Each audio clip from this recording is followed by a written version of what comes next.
কালকে chicken rice রান্না করেছিলাম আর চিকেন রাইসটা একটু রিচ করেছিলাম। খুব রিচ হয়ে গেছিলো কালকে, তাই আজকে আবার হালকা পাতলা রান্না করার চেষ্টা করছি।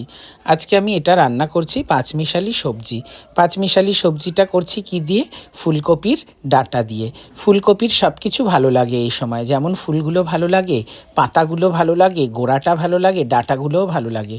ফুলকপির কিচ্ছু ফেলি না, তাই ডাঁটাগুলোকে রেখে দিয়েছিলাম। ডাঁটাগুলো সরু সরু লম্বা লম্বা করে কেটে ধুয়ে আমি একটু ভাপিয়ে নিয়েছিলাম।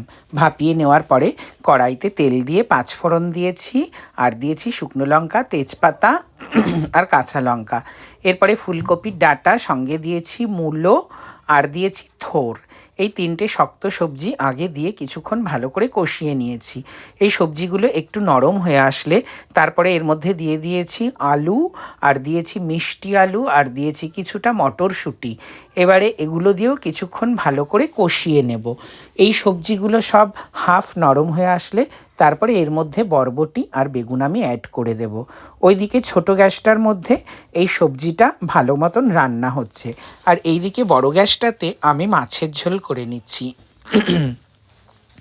আজকে মাছের ঝোলটা করব খুব হালকা করে, আদা জিরে বাটা দিয়ে, আর কিচ্ছু দেব না। তাই কড়াইতে সবার প্রথমে সর্ষের তেল দিলাম। সর্ষের তেল দিয়ে মাছগুলোকে ভালো করে ভেজে নেব। মাছগুলো ভেজে এপিটোপিট একটু ভালো করে লাল করে ভেজে মাছগুলোকে তুলে নেব। আর আজকে শরীরটা ভালো লাগছে না, এই জন্য আমি আর শিলনোড়া বার করিনি। মিক্সিতে আদা জিরে কাঁচা লঙ্কাটা একটু ভালো করে মিহি করে পেস্ট করে নিয়েছি। মাছ ভাজাগুলো নামিয়ে নিয়েছি। কড়াইতে যেটুকু তেল ছিল জিরে দিয়েছি, শুকনো লঙ্কা তেজপাতা ফোড়নে দিয়েছি। তেলটা কমে গেছে, আর একটু তেল দেব ঠিকই। আলুটা দিয়ে তারপরে আর একটু তেল দেব। মাঝখানে একটা সবুজ আলু দেখতে পাইনি, ওই আলুটা আবার আমি ফেলে দেব। যাই হোক, আর একটু তেল দিয়ে দিলাম। তেল দিয়ে আলুটা ভেজে নিলাম, ভালো করে ভাজা হয়ে গেছে। এখন আদা জিরে কাঁচা লঙ্কা বাটাটা দিয়ে দিলাম। আর থালাতে একটু এক্সট্রা হলুদ ছিল, নুন ছিল, ওটা জলে ধুয়ে আমি আলুর মধ্যে দিয়ে দিলাম।